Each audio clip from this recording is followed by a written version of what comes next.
How you guys doing? Good afternoon, I'm Dave Vogt. And today I'm going to be showing you the Bounty Deluxe. This is the first look at the new version of the game. So we're going to keep this pretty short, right? The game itself, to explain it really succinctly, would be it's an RPG, but arcade style. It's kind of strange to just throw out there like that. It's high score, no grinding and all that. So it's very streamlined, much faster experience. You go through it in a couple hours. Things vary. So what we're going to do is just get started. I'm going to kill this guy.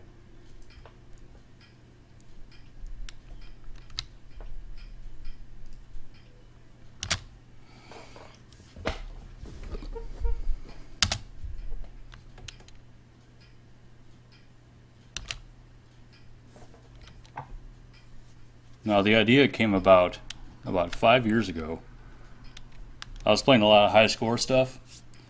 At the same time, I was playing Baroque and Rogue, and kind of thought to myself, why isn't there like a high score role-playing game? Like, it'd be really cool to have a competitive RPG. So I made it.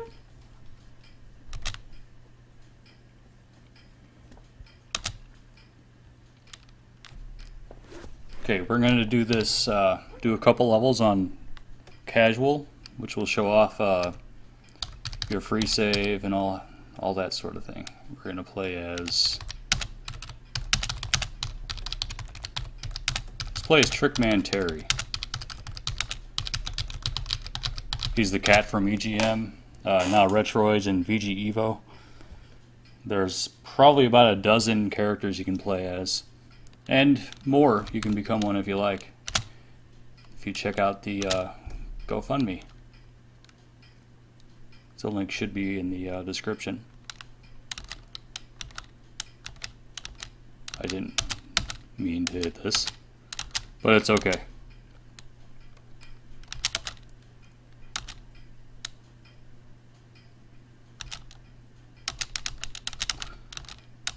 This is only if you hit the about option. Okay, casual.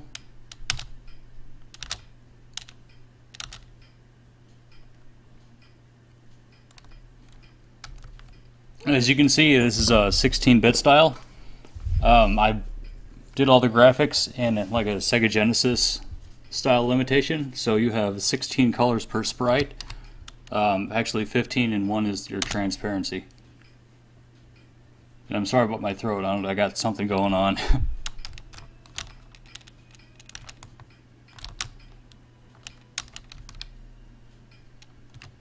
You see, we're manually recording our playtime.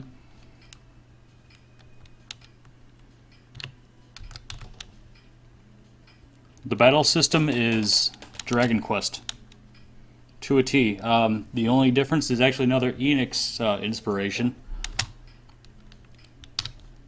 I borrowed this mechanic from the Seventh Saga, if you ever played that for the Super NES, where you guard, and for one round after guarding you have boosted attack. It's kind of a ready stance sort of idea. Block and counter.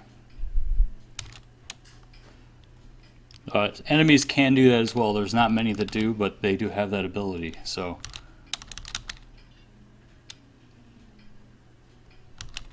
it can get tricky. The entire game is pretty difficult, honestly. Which is the idea.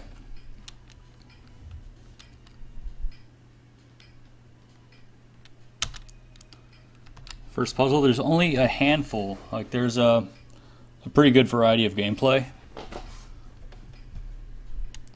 And with these, unless they're optional and they lead to bonus prizes and treasure and what have you, they can actually prevent you from moving forward if you do them wrong, in which case you have to take your black capsule and commit suicide. And no, it does not play Suicide is Painless. Well, I'd like it to.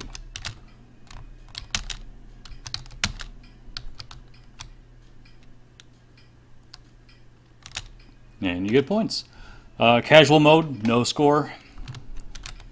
It's to separate the grown-ups from the kids, right?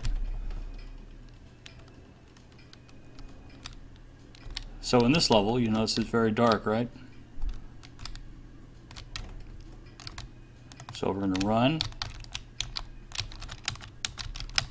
get some flint kits so we can light these bad boys up.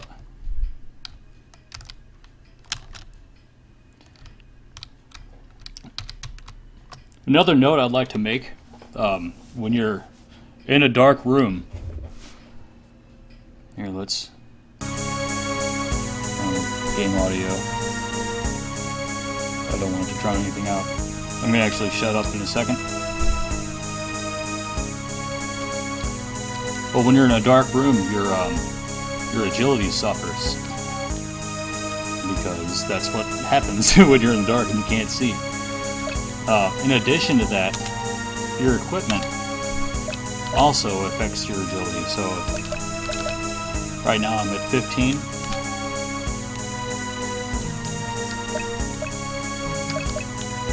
Take it off, you're at 20.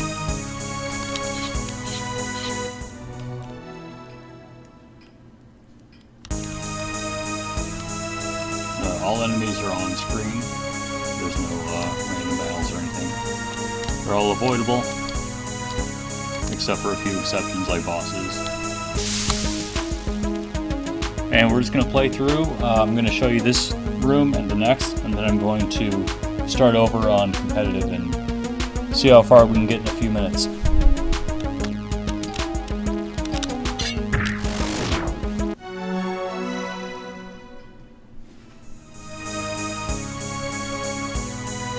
Hero Shadow, how's it going?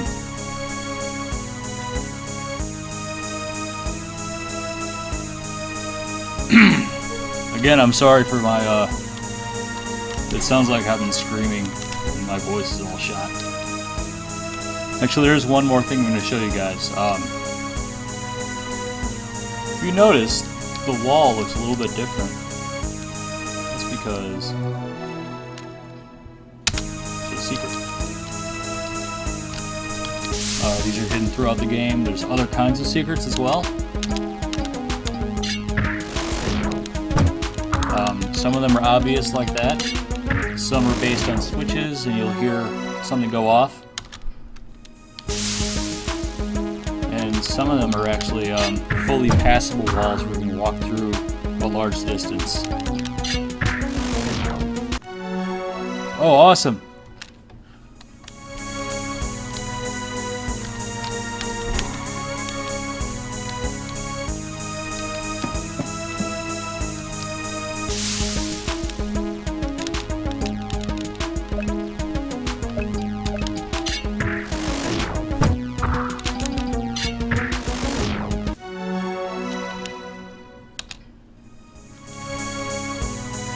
You know, since we're going to cut it short anyway on this mode, when you're on casual, you have one other bonus besides the ability that you can save anywhere by using this guy.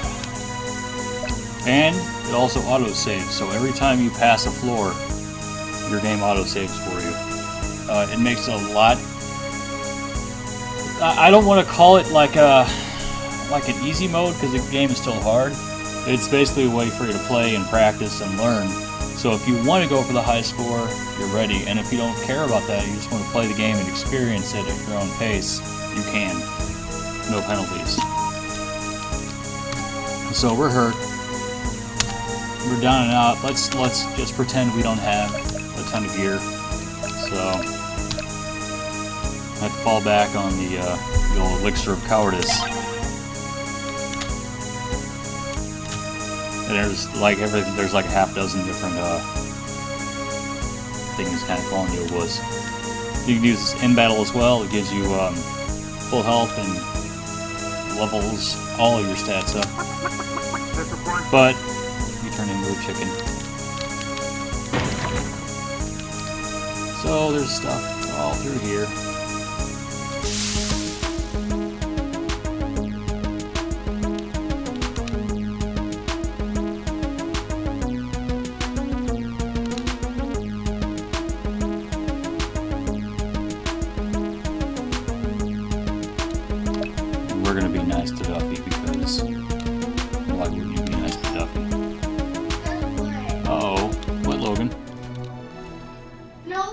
Kids are home. To play at the park.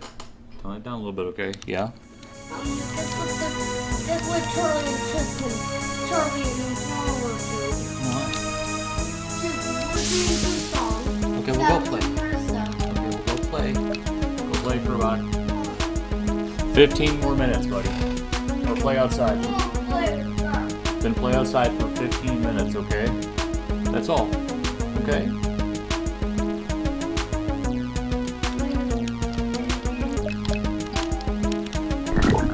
Being a parent is a full-time job. As in 24 hours a day. Apologies, but it is what it is.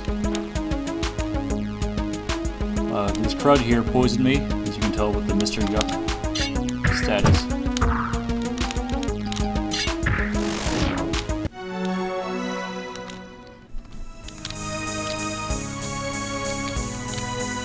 Here.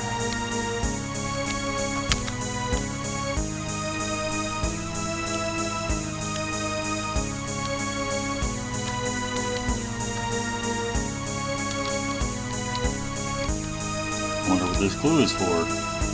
Perhaps the only obvious puzzle in the room. They get a little more obtuse than this. This is the first episode, so it's meant to teach you through experience.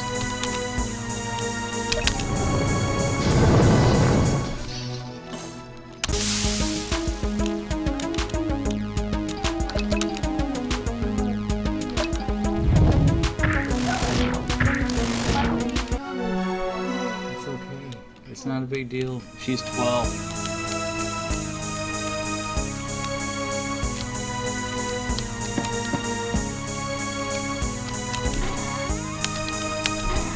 Everyone's favorite thing, loot. Including a crystal. Now this is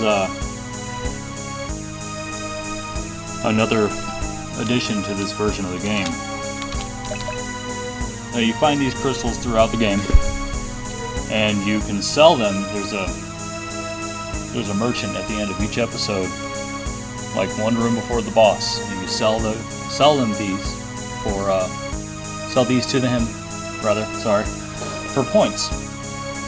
In addition, you can find jeweler kits. They let you combine them, and you got like a 3-tier upgrade system. Again, it's something you have to find.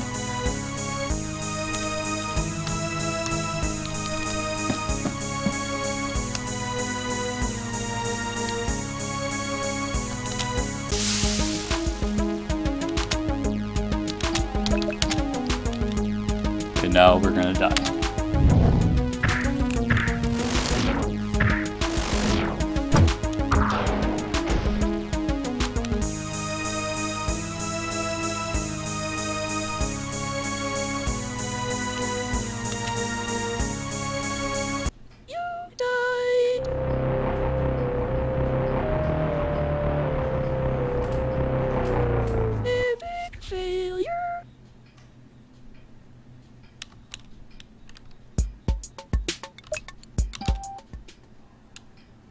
Okay, now we're gonna do a quick run on competitive. I'm gonna kind of speed run through a lot of stuff.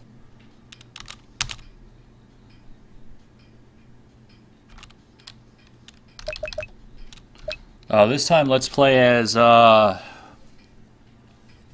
man. Who are we gonna play as? You know what?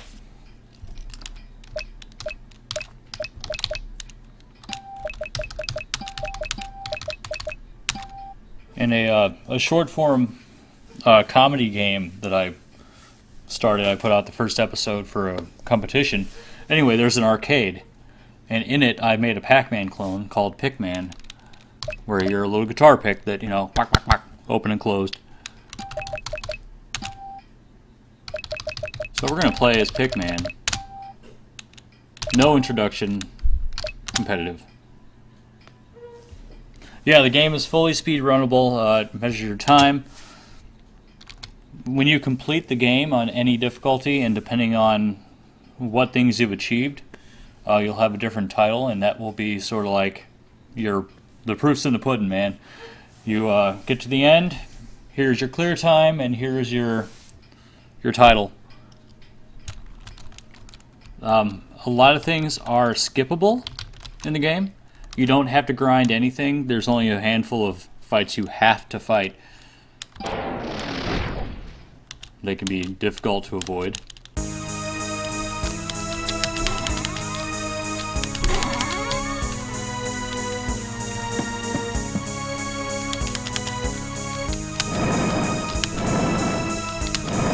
I'll note all the characters are the same speed and everything. I'm just not letting go of dash. There's a secret.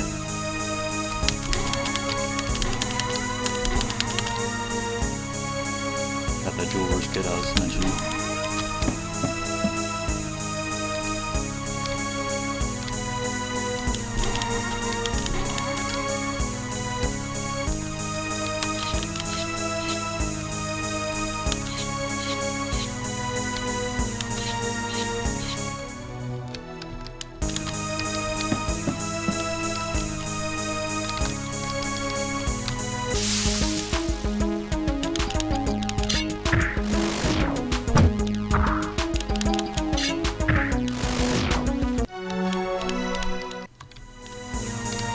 Like to mention the music.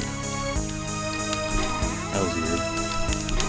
Look into that. The music is not finalized yet.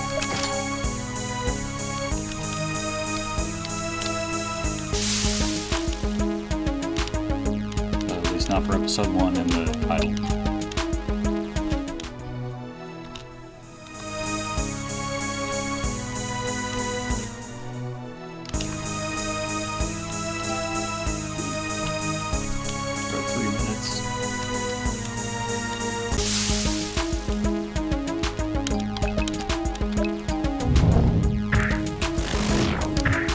Now, unfortunately, without going too far into the game, I'm not able to demonstrate the randomization of gear.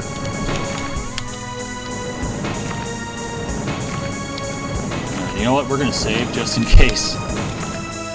When you save on competitive, it's only via these statues, and you have to sacrifice points. Save over that.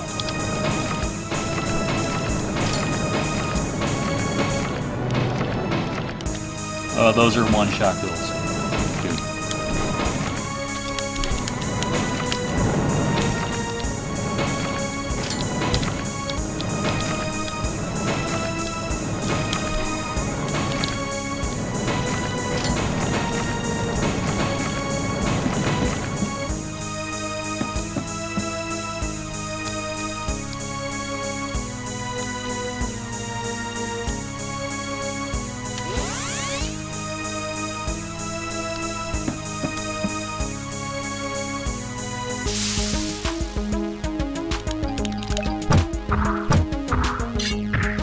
Oh, I might die.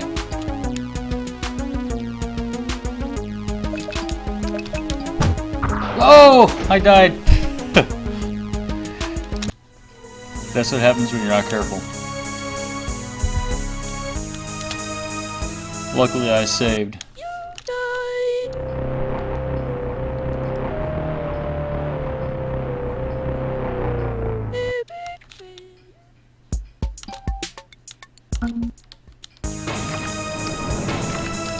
Yeah.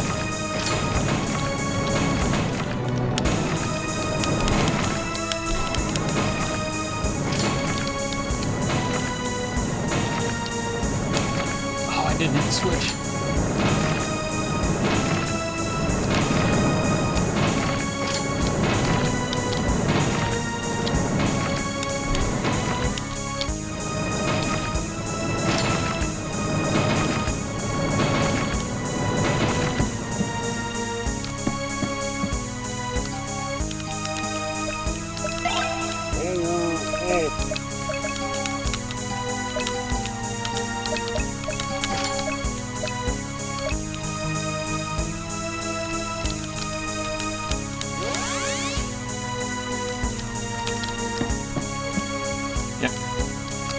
I wonder if we'd end up in the the ice forest.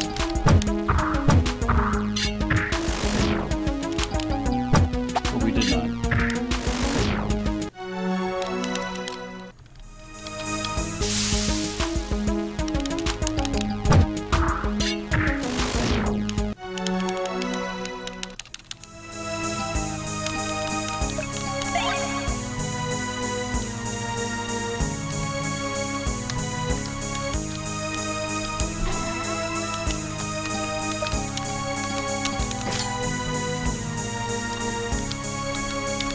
New gear is always nice.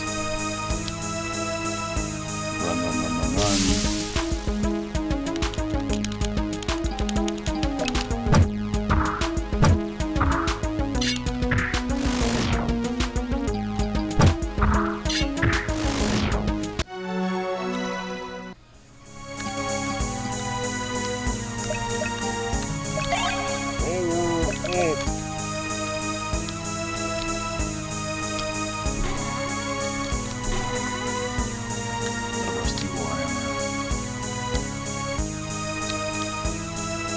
I'm not a big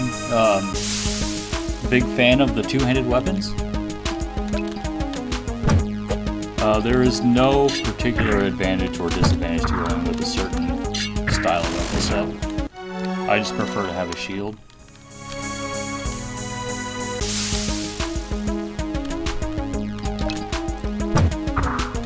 There are sections which, of course, you learn the game as you go along. Different variations, and there's times when you know you're in good shape. There's not a whole lot of really bad threats, so maybe switch to like the hammer or the twin knives or something.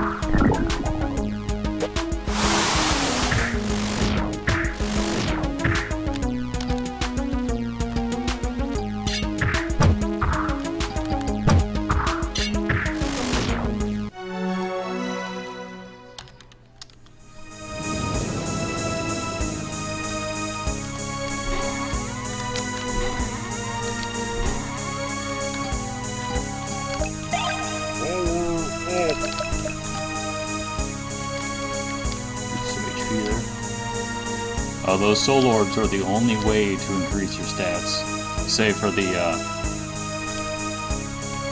elixir of cowardice on casual.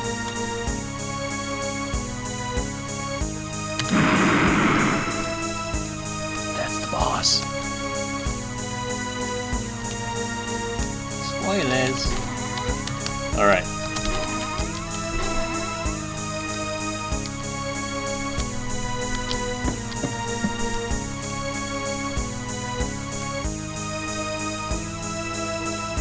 So I can't demonstrate the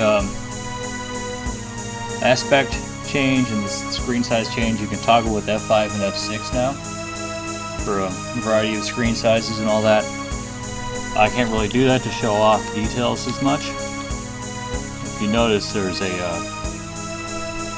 I'm looking up at a damaged piece of the wall. You notice I picked up this Maddock, so it's context sensitive. Conquer.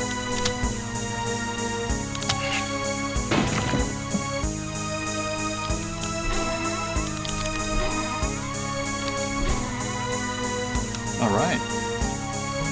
So that gives us another Maddock. Some more stuff. We're up to 2 of these guys. Not enough to use the kit yet.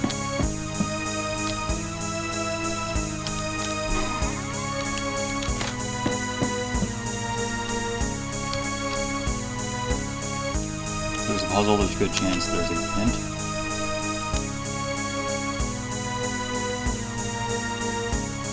We're gonna not do that. It works like Simon. I'll let you do that one on your own when you play. Short sword. A whole lot of variance on the weapons. This gives you, well, it takes away less agility. at the expense of versus the deadly varieties of weapons that give you a critical hit boost.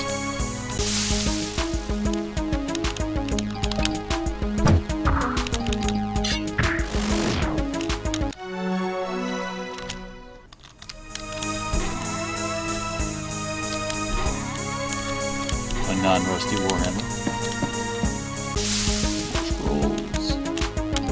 Scrolls are your friend.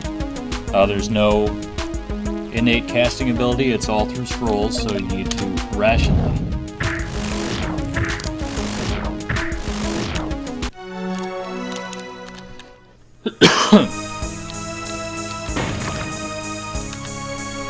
Key in that one. I'm passing up secrets all over the place. Okay, and we're going to not do the grinder. Those are optional areas. They give you a chance to grind. You grind through a bunch of encounters and get a ton of points. There's always pretty cool gear that you can't get if you skip it. If you're quick, you can run and grab some and take off. You know, I mean, you can do that. But they come at a pretty relentless pace. For the sake of brevity, we're going to skip it. We're going to sign off in just a minute.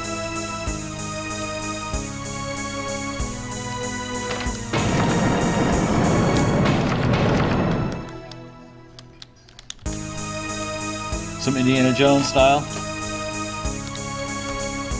That was the second room that I made in the very original demo that I made in 2010. Live took over and it was put on hold and started over in 2013, but that was the second room. So I was like, I want to make like a crazy puzzle like Indiana Jones, so I did it. And it still is.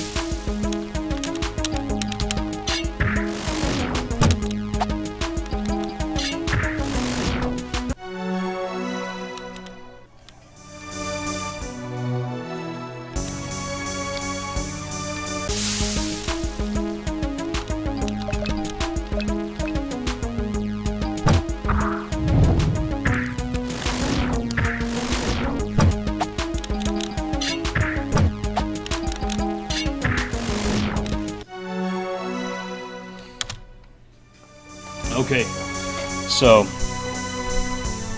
here is the last secret I'm going to show you guys, and then we're going to dash through to the boss. Skipping lots of secrets, man. There's so many, it's kind of ridiculous. But if you go back, rewind the video. I'll put a little time mark because I don't think anyone has found these. In every episode, there's a spot in which there's a pattern on the floor. They stick out like a thumb. They look weird, and then you'll see the pattern repeated in a different way, like a different kind of tile. This is one of those, and what you have to do is go to them and search. You'll see this is a pattern of tall grass, which is out of the blue, and there's one spot that is different. You remember that spot.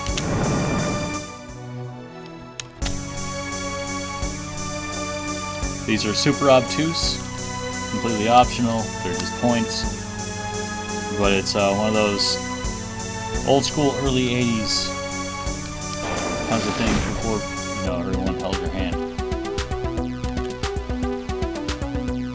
3, 2, 1.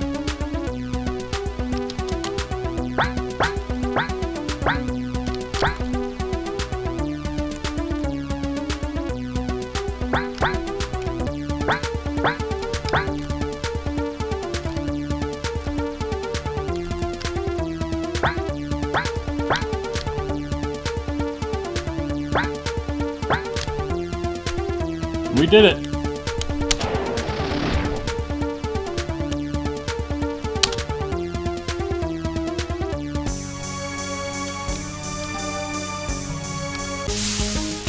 And that's a fat bonus too, man.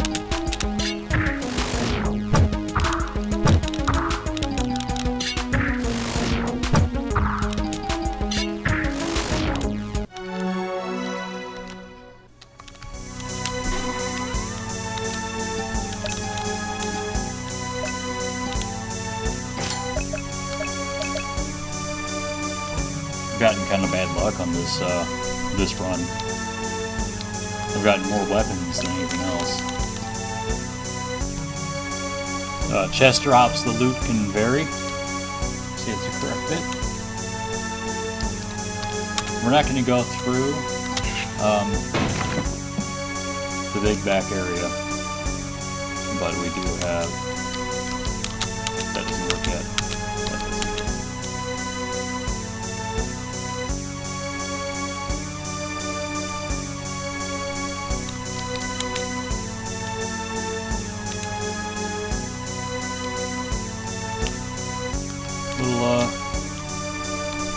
Little bits, nods of respect.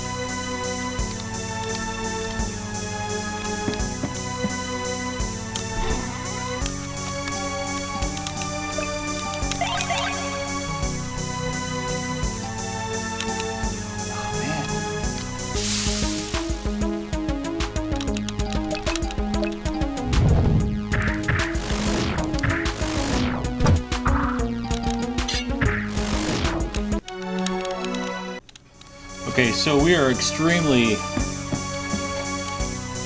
underarmed, under-equipped. Don't have a lot of points at all. We don't even have enough crystals to combine to sell. So we're going to sell the ones we have.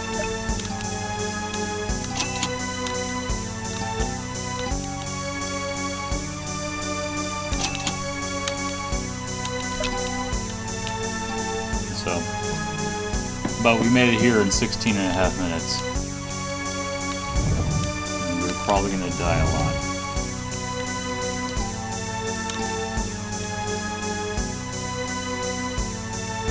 But we'll take a shot. You know, there's going to be the end. So let's see if we can beat episode 1.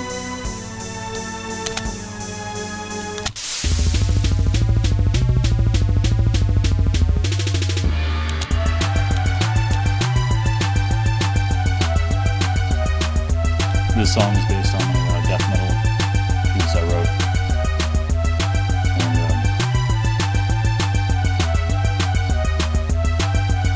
thanks to my man Fred Capps, we turned it into a MIDI style thing. He helped compose everything. He actually did all of the work in the music for episode 2 and most of it for 3. Like, we kind of collaborated on that one. So he's always a huge help for everything. The monsters were all done by Mike Wright. You might know him as Nezquester or The Quester or that crazy dude that writes for Cracked. But he also does sprites, and he did all the monster sprites, and they're all fantastic and awesome and really in your face.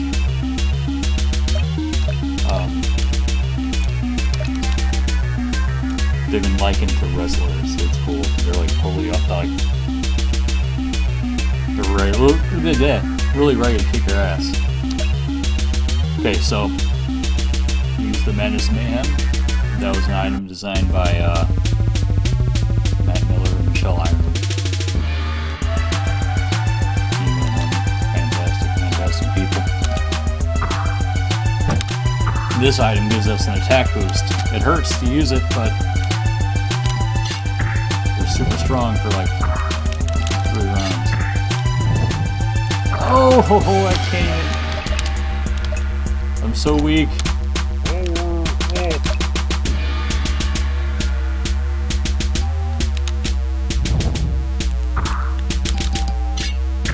Yes! Crit. I got him.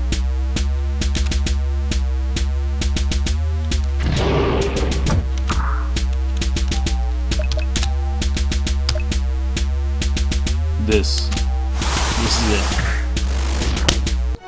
Got him! I really thought I was gonna die.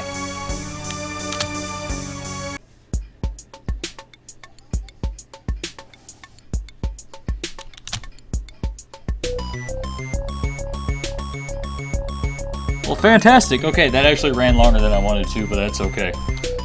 that's episode 1. Skipping much of it. It took us about 19 minutes. We can save there, but you know what? We'll save it.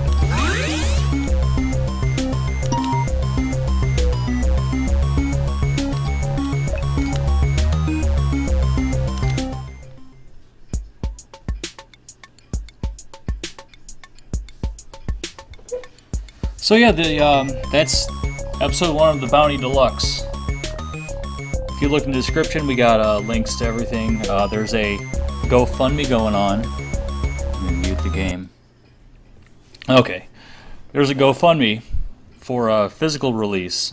I'm talking with a publisher, and before doing that, it just kind of hit me. You know, like actually watching Nintendo Quest. If you are familiar with that film. That really got me thinking. I got really sentimental. I'm like, man, my game is not going to be in a box, on a disc, on a shelf. And then, no, it is. I'm going to do it. So that's what we did. So you can pre-order that. That's the only way to get it. We're going to do a limited run of like 50 copies. It's expensive comparatively, but, you know, it's the cost of doing a physical anything. So that was the inspiration behind that, and I figured since I was doing that anyway, and I really enjoyed having the bonus characters, you know, like it was like a throwback to like NBA Jam and Gauntlet, Dark Legacy and Legends.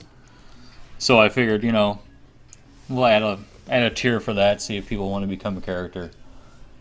And surprisingly, like probably 4 or 5 so far. I've gotten 2 of them done. It's going to run throughout most of October, depending. I want to go gold before November. I want to get the game in everyone's hands, and then get the whatever with the publisher for the Steam release. But that's the game. I'm going to finish up a new shareware build. I don't have one yet. It's basically just going to be episode 1, but I haven't gotten around to it. It's been really busy. Really, really busy. So, that's where we're at. You know, check out the links. You know, I think I'm supposed to yell something about like, share, subscribe, or something. I don't know. So yeah, thank you so much for tuning in. If you're watching later on, then, you know, follow your links. And I hope you look forward to the game. I've had the greatest time making it, and hope you enjoy playing it. Thank you very much, and I'll catch you guys later.